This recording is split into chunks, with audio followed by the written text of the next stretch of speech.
Next slide में आप आते हैं डेली बेस्ड टाइम मैनेजमेंट। आपके माइंड में ये है कि आपने सारा सिलेबस कवर करना है, जो आपने पढ़ा है आप चाहते हो कि डेली रूटीन पे आप सारा कुछ कवर करो, तो ये मुश्किल नहीं, इम्पॉसिबल भी है। अच्छा, अगर आप सारा नहीं कवर कर सकते तो आपको पता होना चाहिए कि हर ब्लॉक में कोई एक मेन सब्जेक्ट है। जैसे कि ब्लॉक 2 में एनाटमी है।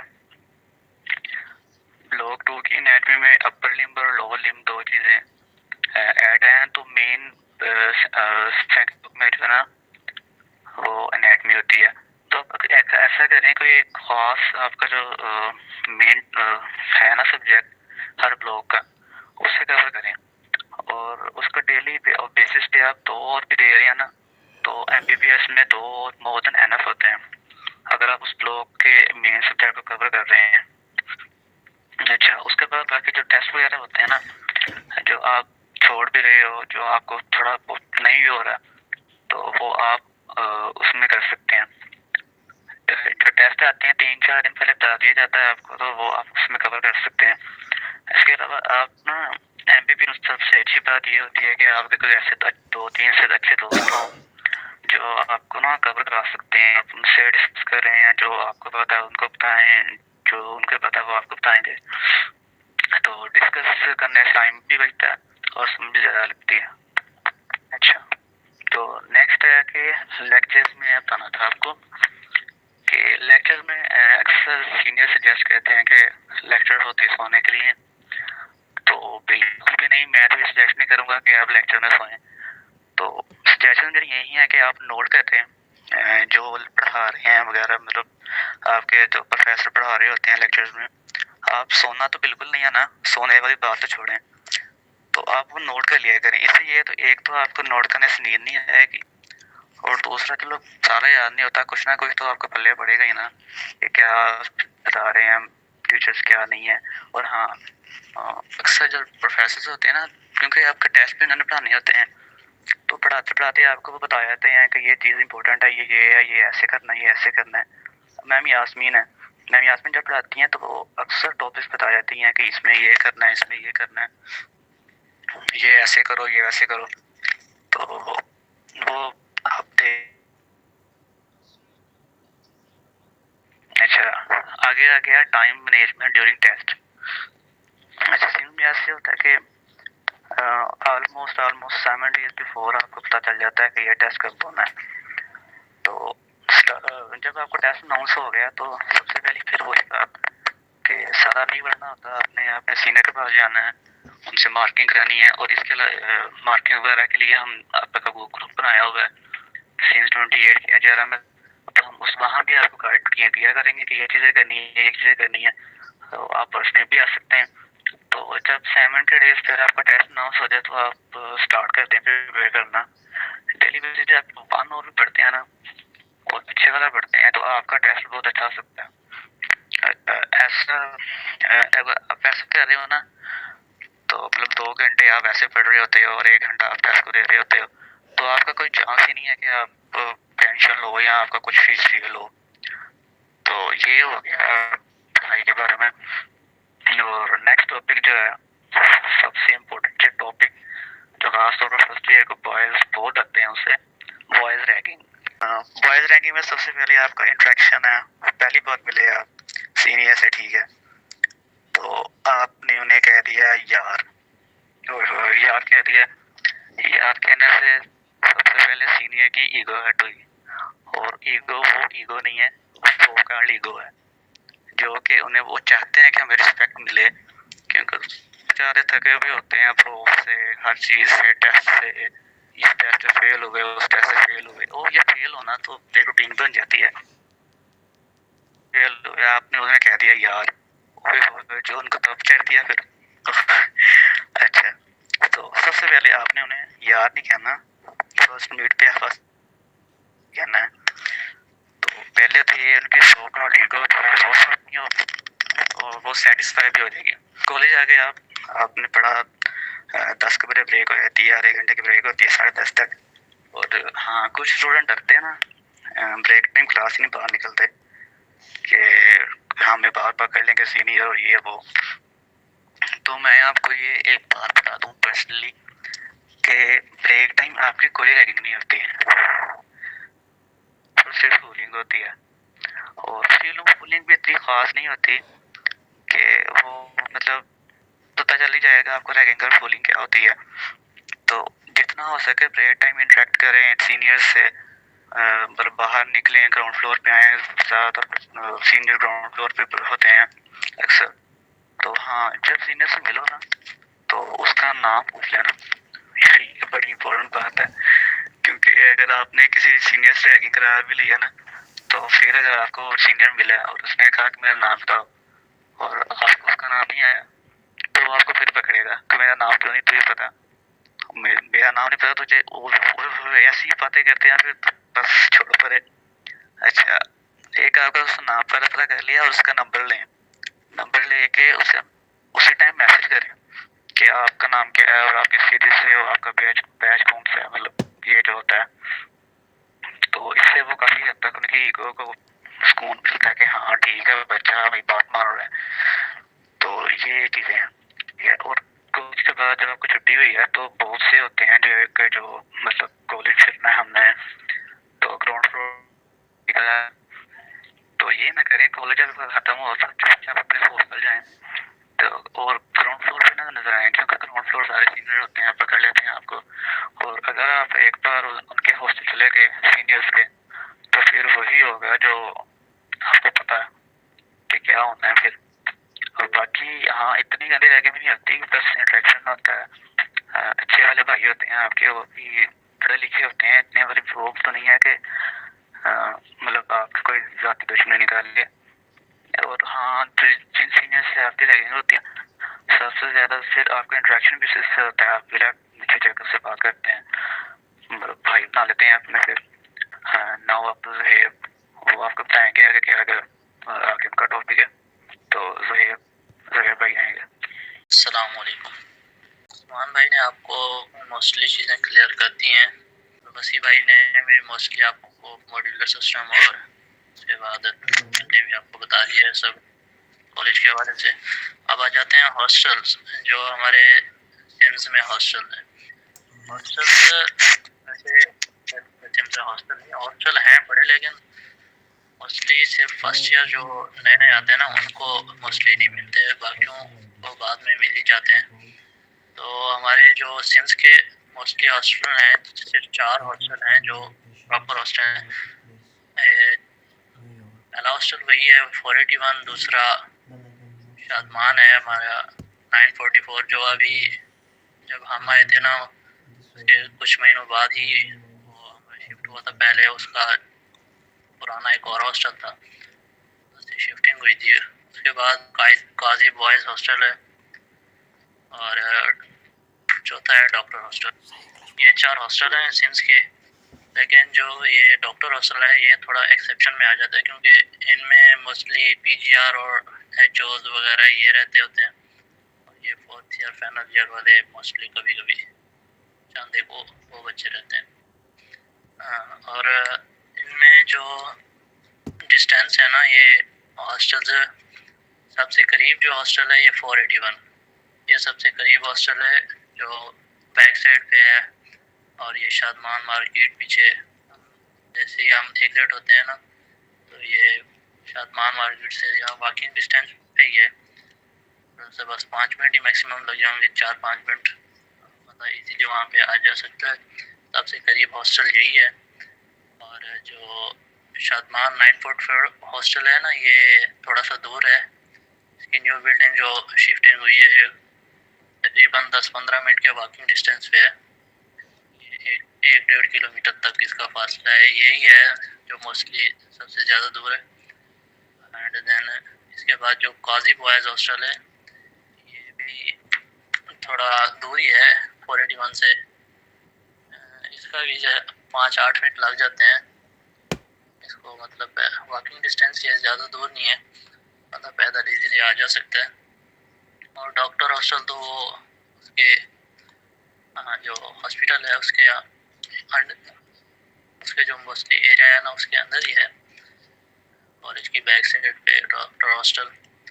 और हॉस्टल्स की कंडीशन के हवाले से हम देखते हैं ना, तो सबसे जो अच्छा हॉस्टल है और कहते हैं कि ये 5 स्टार हॉस्टल है, वो हमारा शादमान 944 है, जो अभी जो न्यू बिल्डिंग शिफ्टिंग हुई है ना, वो कहते हैं अभी 5 स्टार हॉस्टल है। उसकी कंडीशन भी बिल्कुल प्रॉपर है, उसके जो रूम्स हैं वो काफ़ी अच्छे हैं, खूबसूरत हॉस्टल है, और उसके वॉशरूम्स भी वो भी प्रॉपर एक बहुत अच्छे तरीके से। और उसके अलावा जो 481 है वो भी अच्छा ही हॉस्टल है। इसके रूम्स भी, कुछ रूम्स खुले भी हैं और कुछ छोटे भी रूम्स हैं, और इसमें 4 सीटर हैं और 5 सीटर और 2 सीटर भी हैं जो छोटे रूम्स हैं।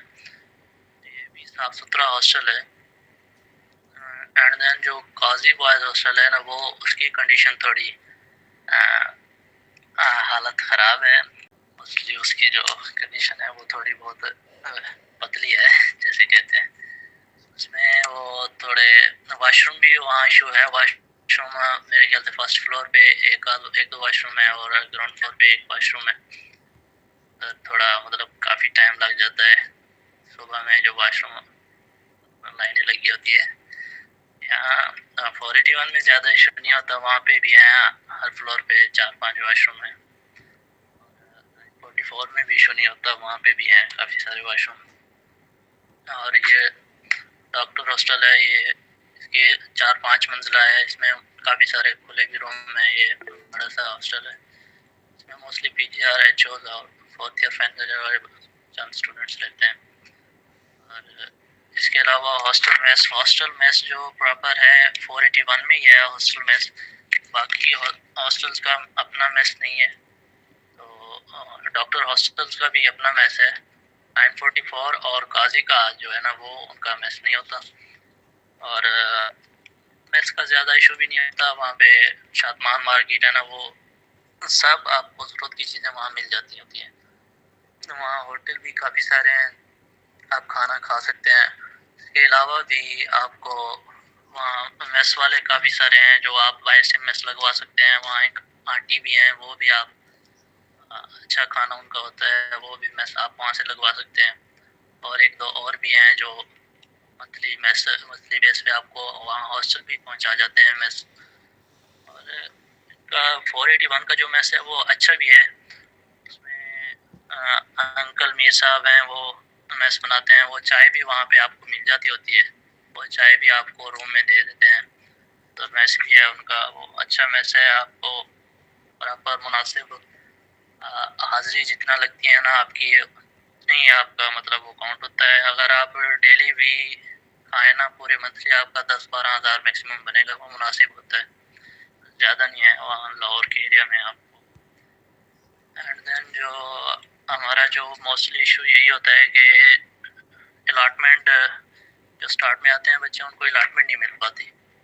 जो आपने सबसे पहले आपको ग्रुप में भी उस्मान भाई ने बताया था कि आपने जो बॉयज़ हैं और वो आपने वो हॉस्टल की फ़ीस जमा नहीं करवानी जब जाते ही। जब तक आपको अलॉटमेंट ना हो जाए, आपको रूम में जगह ना मिल जाए, तब तक आपने हॉस्टल की फ़ीस जमा नहीं करानी। जब आपको अलॉटमेंट मिल जाए, रूम मिल जाए, और तभी आपने अलॉटमेंट करवानी है, आपने फ़ीस जमा करवानी है।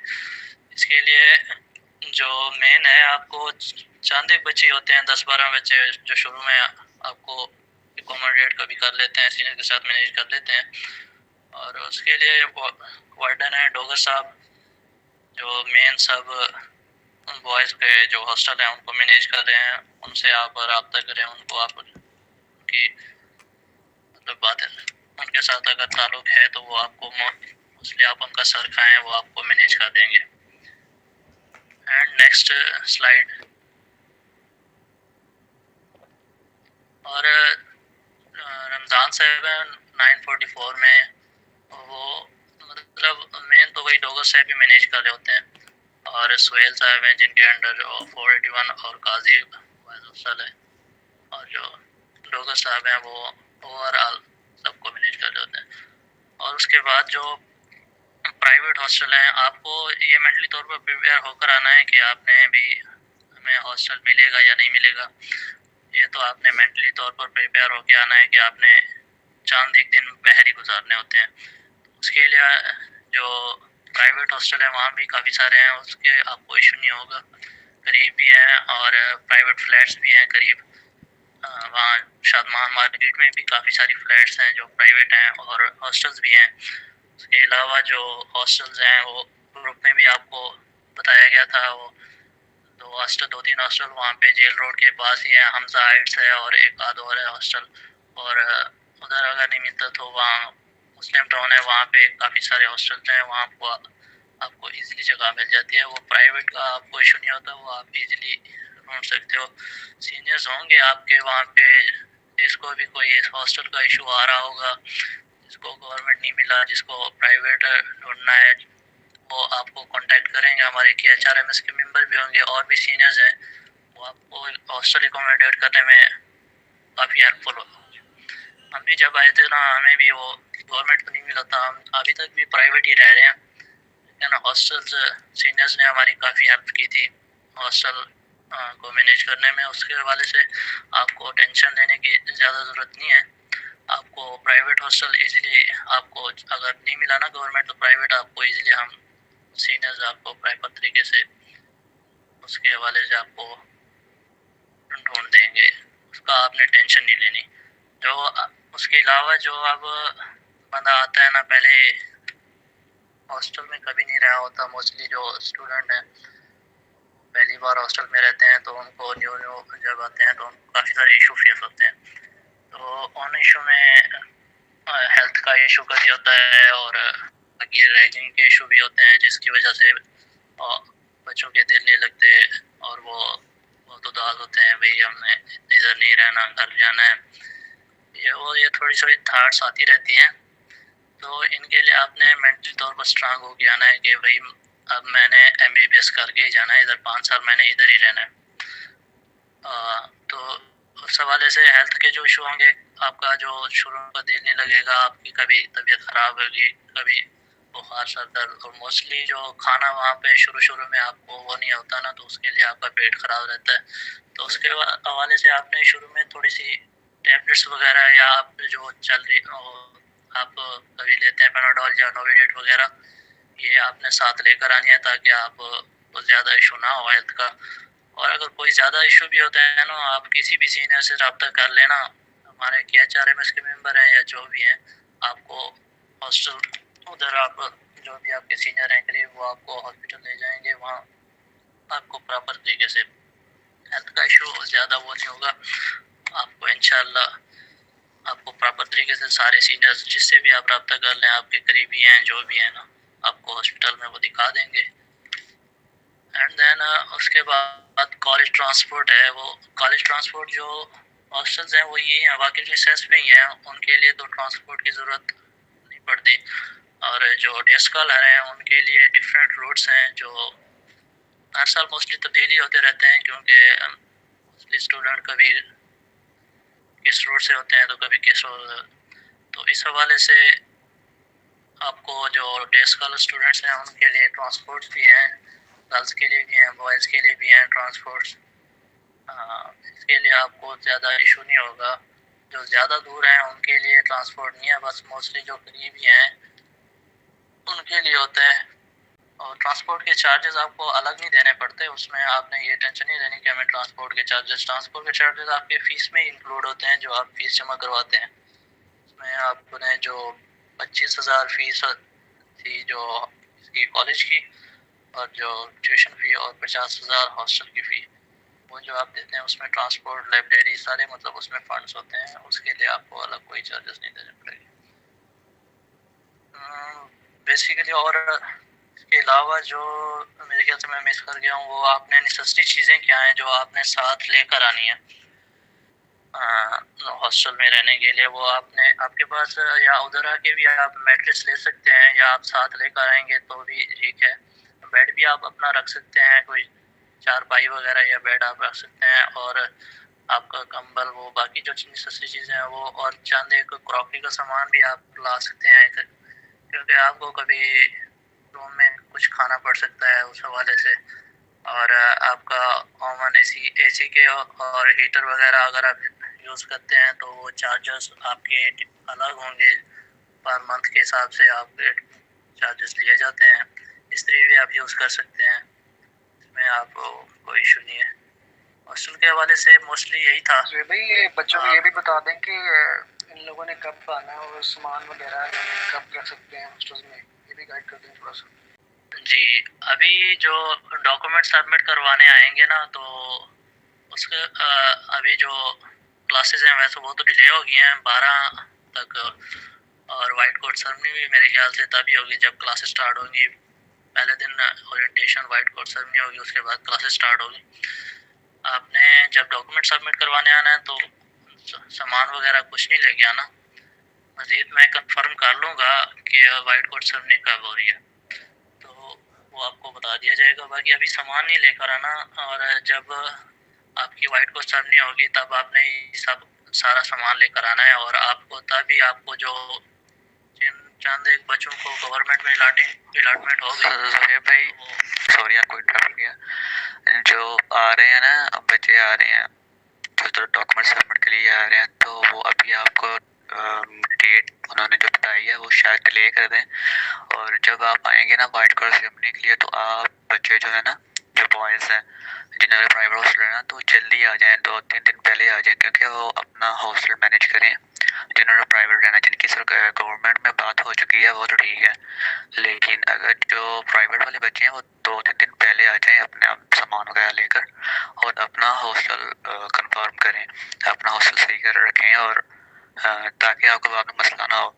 ये ना हो कि आपकी क्लासेस स्टार्ट हुई हो तो आपको हॉस्टल का मैसेज चल रहे हो और हम भी वहीं होंगे, हमारे को भी क्योंकि वाइवा वगैरह का शेड्यूल आ चुका है, तो हमारे भी 10 से स्टार्ट हो रहे हैं, हम उधर ही होंगे। आपको कोई भी इशू हो के KHR-RMS टीम या किसी भी सीनियर से आप कर सकते हैं कांटेक्ट, इंशाल्लाह कोई आपको मसला नहीं होगा।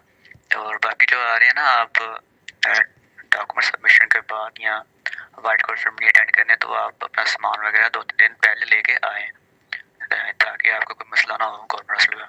ये हॉस्टल के हवाले से यही आप, हाँ उस्मान भाई ने सही बताया, आप सामान पहले लेकर आएंगे 2-3 दिन पहले, ताकि आपको एकोमोडेट प्रॉपर तरीके से कर दिया जाए। और जो कहते हैं वो प्राइवेट भी आपको सीनियर साहब गाइड कर देंगे, आपको काफ़ी सारे वो प्राइवेट हॉस्टल में भी एडजस्ट कर देंगे। इस तरह मोस्टली बस यही था हॉस्टल के बारे में।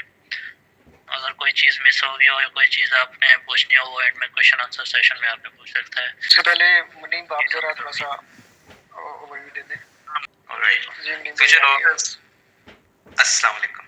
मेरा नाम मुनीब नबी है, मैं आपका एजेड सीनियर हूँ। सबसे पहले मैं KHRMS का शुक्रिया अदा करना चाहता हूँ जिन्होंने मुझे इस वेबिनार में शामिल होने का मौका दिया, ख़ास तौर पर वसी भाई, बहुत शुक्रिया।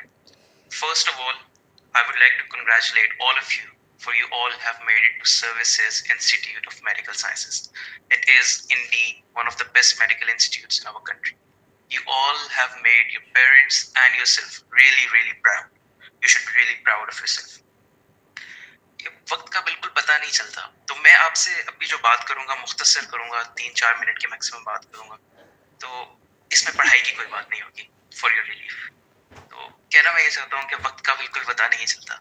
अभी कल की बात है कि मैं वेबिनार अटेंड कर रहा था, I was at the receiving end and now I am at the delivering and. तो जो बातें मुझसे मेरे सीनियर्स ने की और जो मुझे अच्छी लगी, वो मैं 2-3 आप लोगों से आज करने जा रहा हूँ, and I am hoping that you all will carry this legacy forward.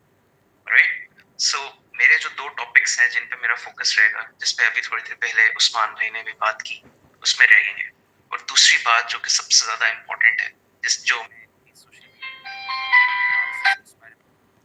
वो है इखलाक। तो रैगिंग से शुरू करते हैं। अब मैं आप लोगों को ये बताना चाहता हूँ कि आप लोगों को इस चीज़ पे फख्र होना चाहिए कि आप लोगों ने अपनी ज़िंदगी की सबसे बड़ी कामयाबी अचीव की है। तो जब आप लोग पहले दिन सिम्स आए तो अच्छे मूड के साथ आए। ये मैं उन लोगों के लिए कह रहा हूँ जिनको से डर लगता है।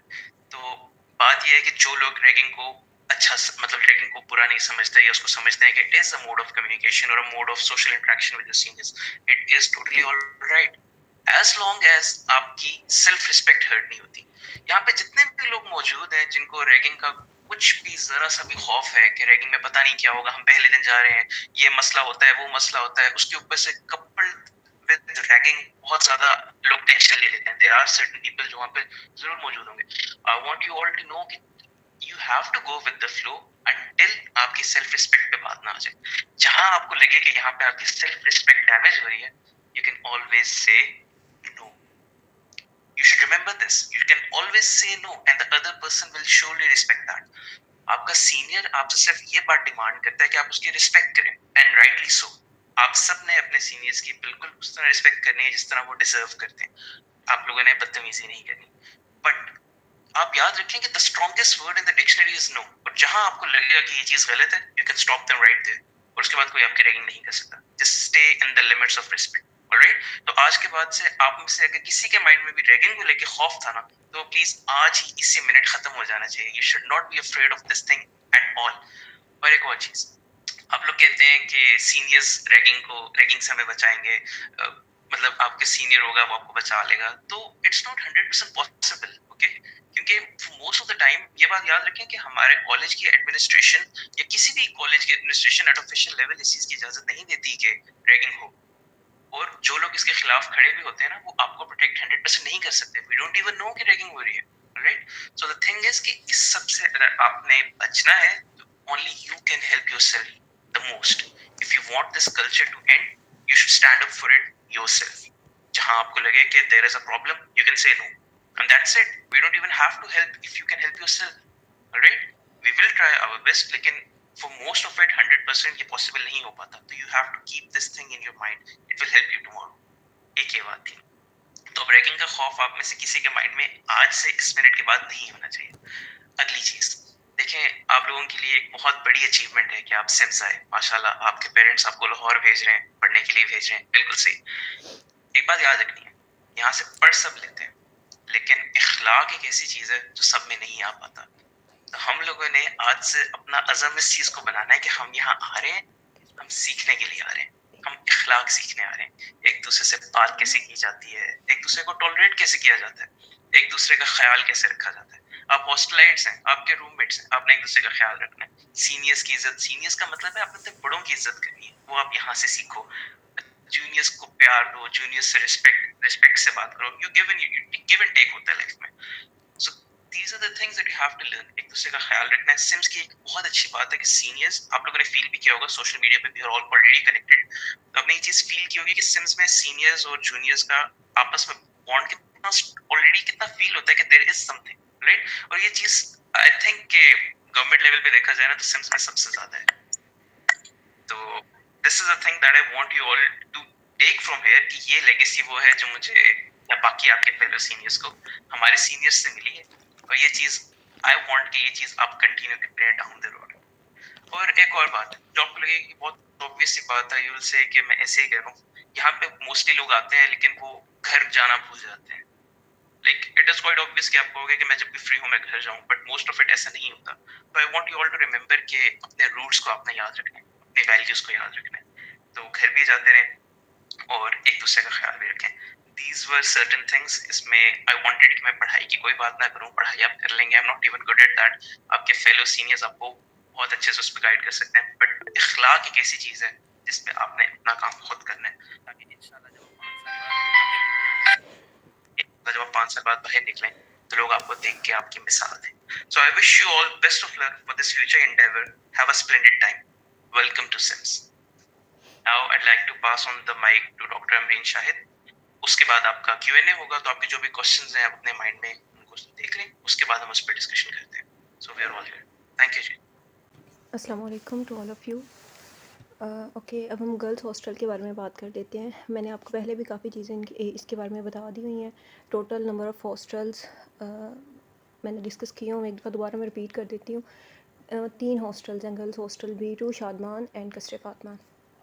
अब आप किसी भी हॉस्टल में जाते हैं ना, तो उसमें आपको जो है वो कुछ ना कुछ कॉम्प्रोमाइज़ करना ही पड़ता है, ठीक है? तो अब जैसे अगर हम बात करते हैं ना कसरे फातमा की, कसरे फातमा को ना सबसे अच्छा हॉस्टल कंसीडर किया जाता है गर्ल्स हॉस्टल में से। लेकिन कसरे फातमा के भी जो है वो कुछ उसमें ये चीज़ें आ जाती हैं कि उसमें जो है वो लाइट का इशू है, उसमें पानी का इशू है, वो तकरीबन 50 to 20 मिनट्स जो है वो अवे फ्रॉम दी सिम्स है, ठीक है? तो अगर आप लेट हो रहे हो तो फिर आपको थोड़ा इशू हो जाता है, मतलब अगर आप बस पे नहीं जा सके या इस तरह से। बाकी वो बहुत अच्छा है, रूम्स उसके बहुत अच्छे हैं, बाकी mess warden each and everything, ठीक है। लेकिन वो शादमान से भी काफ़ी दूर है, वो भी आपको तकरीबन कोई 20-25 मिनट लग जाते हैं जाते हुए। और उसके बाद आ जाता है हमारे पास जो है वो B2 जो होता है ना, ये mostly third year fourth year final year का हॉस्टल है। लेकिन इसमें जब आप लोग जाओगे ना, मतलब जो न्यू फर्स्ट ईयर आएगी उसको इस दफ़ा जो है वो मोस्ट प्रोबेबली उन सबको जो है ना वो B2 में ही रखा जाएगा। कसरे फातमा में कोई जगह नहीं है, और ना ही जो है ना वो शादमान में इस दफ़ा है, क्योंकि शादमान उन्होंने चेंज किया, शादमान वाला हॉस्टल, और उसमें ना 2 फ्लोर्स हैं आपके, ground and first floor. Ground floor पे आपके सेकेंड ईयर है, और आपके फर्स्ट ईयर जो इमीडिएट सीनियर्स हैं ना वो आपके फर्स्ट फ्लोर पे हैं। तो उन दोनों में बिल्कुल भी जगह नहीं है। थोड़े बहुत स्टूडेंट्स जो हैं वो शायद उधर जो है वो जाएँ, बाकी सारे B2 ही जाएँगे। और आप B2 जो है वो उसके मैं आपको बता देती हूँ, उसके 4 फ्लोर्स हैं, ठीक है। और वो आपको लाउंजेस में शिफ्ट करेंगे। लाउंजेस मीन्स कि जैसे एक छोटा घर होता है ना, उसमें 3 कमरे और उसके सामने एक छोटा-सा सेहन लगा लें आप, इसी तरह से जो है वो फाइनल ईयर के 3 रूम्स होंगे, उनकी पार्टीशंस होंगी, और उनके सामने उनका पढ़ने वाला जो एरिया होगा ना वो आपको दिया जाएगा रहने के लिए। और एक लाउंज में तकरीबन कोई 7 से 8 और मैक्सिमम 10 बच्चे हो सकते हैं, और मिनिमम 6 हो सकते हैं, ठीक है।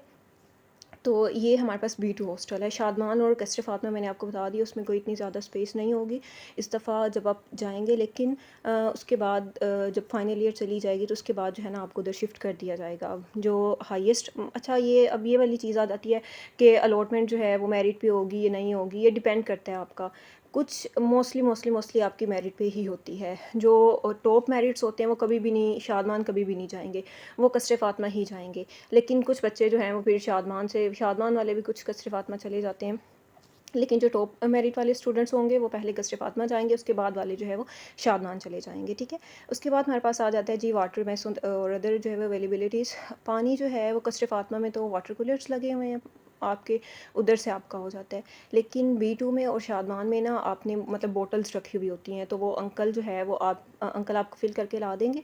वो आपकी 1 दिन में ख़त्म हो जाए, 2 दिन में ख़त्म हो जाए, फिर दोबारा अंकल आपको फ़िल करके ला के देंगे। और ना शादमान में मैं आपको सही वाली बात बता रही हूँ, शादमान में पानी का बहुत मसला है। वहाँ पे ये अब जैसे B2 में ना, B2 में लाइट भी नहीं जाती, पानी भी नहीं जाता। कसरे फातमा और शादमान में ये है कि लाइट गई है कोई 10 से 15 मिनट बाद पानी चला जाता है। कसरे फातमा में शायद थोड़ा कम इशू है, लेकिन शादमान में बहुत ज़्यादा इशू है इस चीज़ का। उनकी लाइट बहुत जाती है और उनका पानी भी बहुत ज़्यादा, मतलब उनका पानी का बहुत ज़्यादा इशू चल रहा है। तो ये पानी का इशू था जो बच्चे मुझसे पूछ रहे थे। अच्छा, और दूसरी बात ये भी, कल मुझे एक बच्चे का मैसेज आया हुआ था कि मैंने ये सुना है कि सिम्स में जो है वो मतलब पहला पूरा साल आपको जो है ना वो बाहर सुलाते हैं। ऐसा कैसे हो सकता है? देखें, आपके सीनियर्स उधर रह रहे हैं, और गर्ल्स के मामले में हर कोई थोड़ा करता है। तो ऐसा कभी भी नहीं हो सकता कि वो बाहर आपको सेहन में सुला रहे हैं या बाहर आपको सुला रहे हैं, ऐसा कैसे हो सकता है? तो गर्ल्स को हर हाल में हॉस्टल अलॉट होगा, ये आप लोग टेंशन बिल्कुल भी नहीं आपने लेनी। और आपको जो है वो लाउंजेस दिए जाएँगे, हॉल्स दिए जाएँगे, रूम्स दिए जाएँगे, जो रूम्स अवेलेबल होंगे कसरे फातमा में या शादमान में कोई 1-2। और जो लाउंजेस या हॉल्स हैं उनके भी डोर्स हैं, तो आपने ये टेंशन नहीं लेनी, ठीक है। और नंबर ऑफ़ स्टूडेंट्स पर रूम आ जाते हैं। नंबर ऑफ़ स्टूडेंट्स जो है ना वो कसरे फातमा में मैक्सिमम 4 बच्चे होते हैं, और 2 रूम्स हैं उसमें, जिसमें मतलब वो जो 5 सीटर्स हैं उसमें 5-5 बच्चे हैं। और लेकिन वो मोस्टली आपके सीनियर्स को ही मिलेंगे, तो आपको जो है वो 4 सीटर ही मिल रहा होगा। और शादमान में भी 4 या 5 लोग होते हैं, लेकिन उसमें भी कुछ रूम्स हैं जिसमें 7 या 8 बच्चे भी रह रहे हैं इस साल।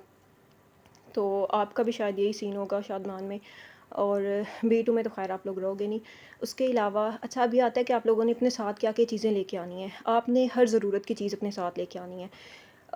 मैट्रेस का ये सीन है, आपको पहले भी बता दिया गया है कि आप कि अपनी मतलब आपकी अपनी चॉइस है। आप इधर कॉलेज में आके लेना चाहो, हॉस्टल्स के बाहर वो अंकल खड़े हुए होते हैं, उनसे ले सकते हैं, या फिर जो है वो आप अपने घर से भी लेके आ सकते हैं।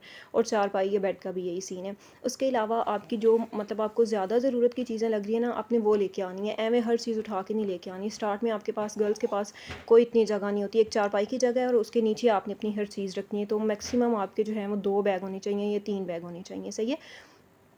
और उसके अलावा अपना टब शब लेके आना है, हर चीज़ लेके आनी है। और आपने अपने हैंगर्स लाज़मी लेके आने हैं बिकॉज़ आपने उसमें मतलब अपने जो है वो कपड़े वगैरह हैंग करने, और हैंग करने की उधर सीनियर्स ने जगह बनाई हुई होती है, उधर आप कर सकते हैं, ठीक है। और उसके बाद आ जाता है गर्ल्स की रैगिंग।